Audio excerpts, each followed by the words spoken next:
Hey guys, Liana here. It's Feedback Friday. And I've already done 3 days on a single article. So I'm not going to do that for Feedback Friday yet. I think I've kind of addressed that all. I wanted to talk about, again, my new show on The Escapist, Agents of Cosplay. And it's the first episode. And I wanted to kind of talk about what it is and what it isn't, so that people have a bit of a primer of and these views are my own, of course. The Escapist has a say in what it is. This is not their idea of what the show is. This is what I'm trying to do with it. Okay? Because I've already got some interesting bits of feedback. Where is it? I'll zip through. I'm not gonna run it because I want you to watch it. But one of the first bits of feedback drawn to her, and I got was, I think your white balance is off. Games, high school. Your studio footage looks really pale. Yeah, that's pretty good derp face, eh? No, that's my skin, guys. I'm a ginger kid. I'm pale. Oops, faux pas. I mean, when She was created for the 1990s. And do you spot Momo? Okay, let's go back to the beginning. Yeah. Yes, watch the video, please. That's the predominant reason why I'm doing this here. But, if you see other redheads in the media, a hair flip, we're usually covered in bronzer. And so most of us aren't allowed to show our actual skin tone in that way, but no, we really are that pale. At least I am. Thanks for noticing. If you watch my YouTube videos that are shot in my house, they're usually underlit. That's something that has driven me crazy. So you're not as pale in your own YouTube videos. Well, that's because I use a lot of warm colors in my house, and so some of that, color temperature is reflected onto my skin, but also the videos are underlit. So, and you can't do that on TV because then you look older and you have a lot of really ugly shadows and all that stuff. So no, I checked. The white balance is fine. The other comment I got where I was like, really, was, my face is too expressive. It's distracting. And these are the sorts of things about the feedback process that you have to get kind of prosaic about in the media, because this is the whole process of priming yourself and setting up appropriate expectations so things bother you less. Every time I do a new show, I have found the first thing people comment on is how I look or how I sound or something physically oriented. It is just something you cannot get away from in the media, and it sucks, but you're prepared for it. So as much as it's not fun, it doesn't cut the same way because you're prepared for it. So I can kind of go, yeah, I'm really pale. Yeah, the ginger kids, they're evil and freak us out. It's and I'm well used to having my face made fun of, my voice made fun of, the fact that I do have a very expressive face. I was theater trained, and that's an insult, apparently, saying you're obviously more used to stage performances when big broad performances are more desirable. Like, I haven't done live theater in a very, very, very long time, like going on 15 years. Okay, no, it's not that. It's because I do comedy. And the thing about Agents of Cosplay is it's designed to be fun and light. And it's not a how-to show. It's not a serious, gripping thing. I'm not addressing big social issues the way I do on this YouTube channel. That's not what it's for.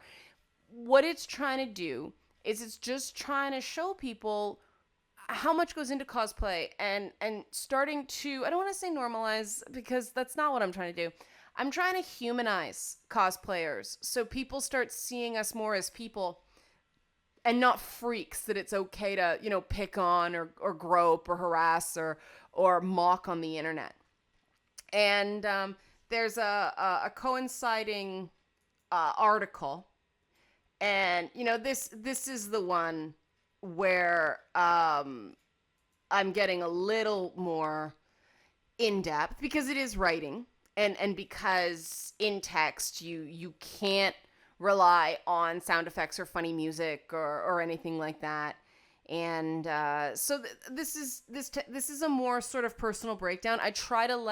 I'm going to try. Sorry, you guys haven't seen the stuff that's already finished, except for this article. But I'm trying to let the cosplayers speak, and me just facilitate the cosplayers speaking in Agents of Cosplay, hence the name Agents of Cosplay. With the column, there are more my thoughts. So there, the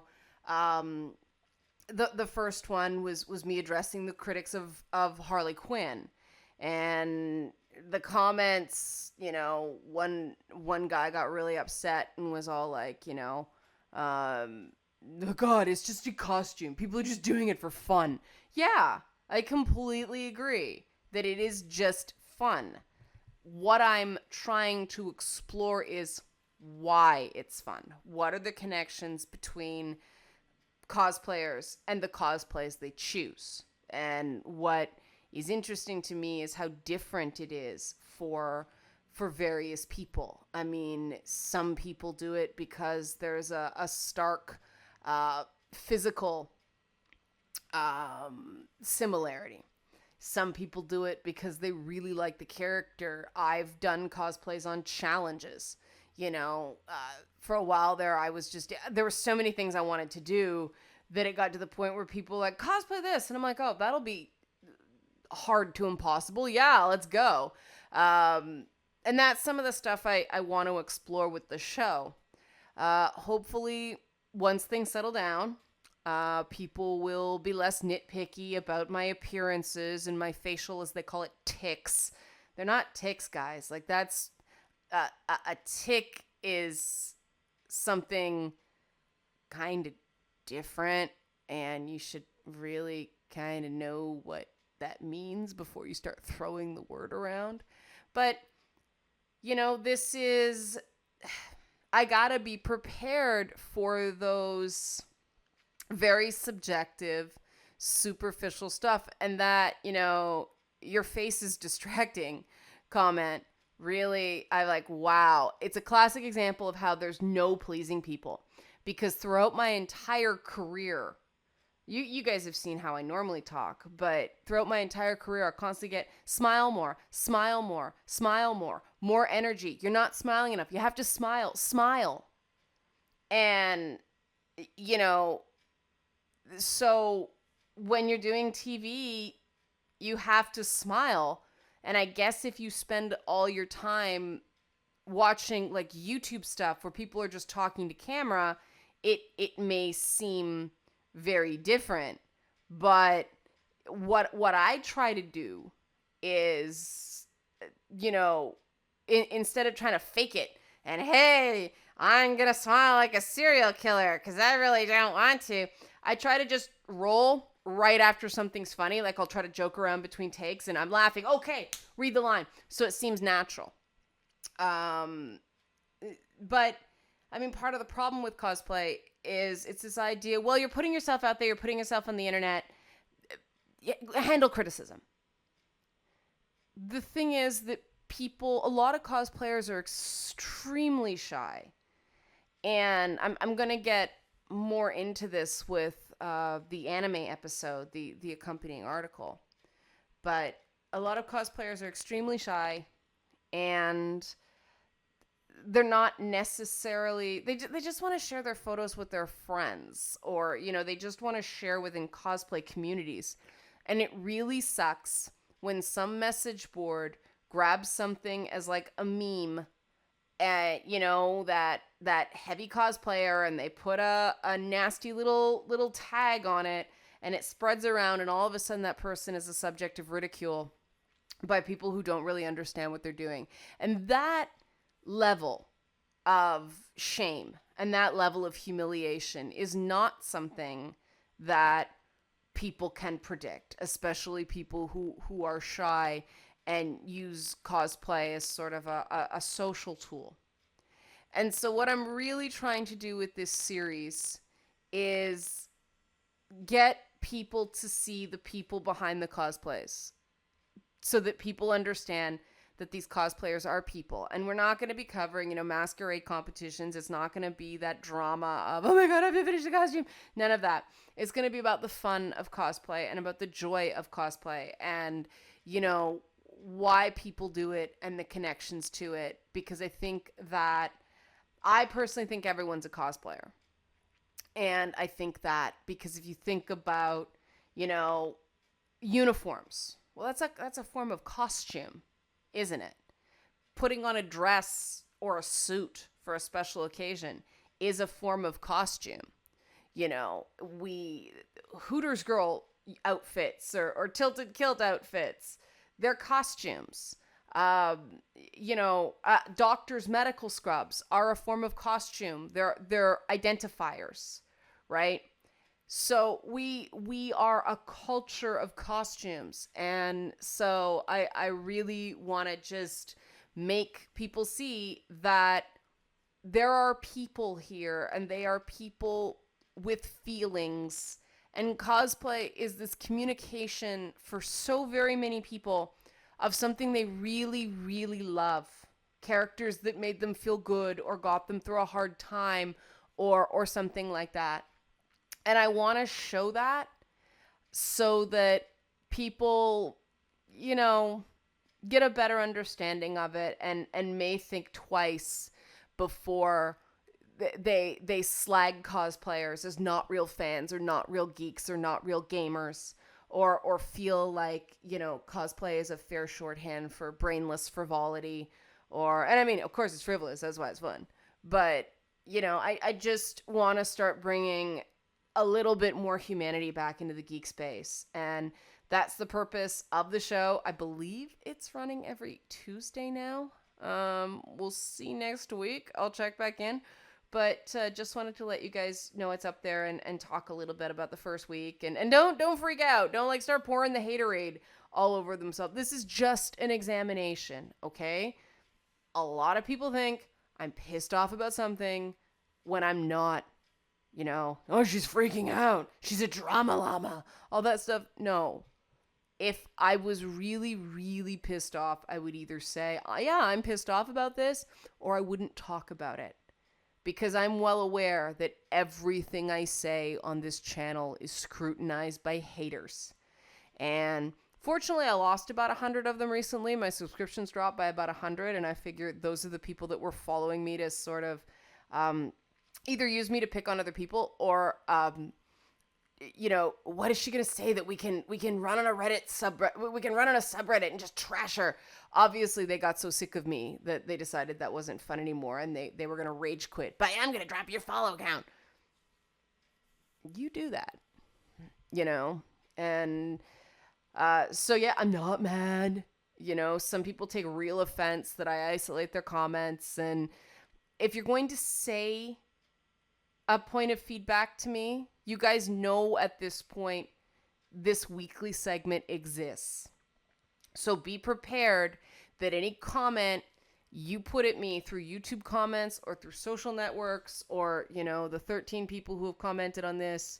And okay, this is something that maybe you guys can help me with. Do you want me to comment on this stuff? Cause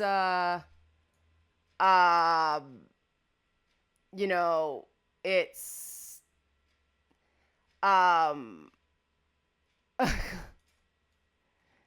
maybe if you stop being a feminist, you may also stop overanalyzing, being judgmental, and always what?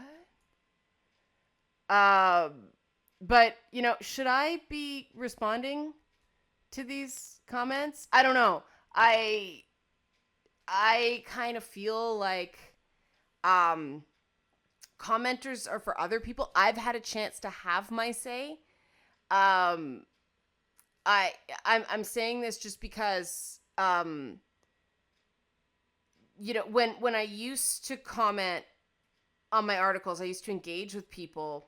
I found that the comments stopped the minute the person who wrote the article weighs back in, or you get into this flame war with people, and I don't see the purpose in fighting, but I kind of feel like the comments are for other people, but I don't know. I'm curious. What do you guys think? Maybe this is me being a little bit out of date. Because some people I've asked, oh God, don't even read your comments. Like, that's the most common thing I get from other people in the media. Don't read your comments. They will destroy you. They will make you not want to get out of bed in the morning. And yeah, some days that it does have that effect. But, obviously I do read my comments. But I don't know what to do with this. So I am actually asking for feedback regarding this. Should I respond to these comments? Because I mean, some of them are just not, it's not worth it. If somebody takes a small thing I say that's just my personal opinion and runs away with it, there's no point in responding to that. But maybe I'll limit it to just questions or something like that. I don't know. Help me out with this one, guys. Should I be responding to comments in this forum? Let me know. Thanks.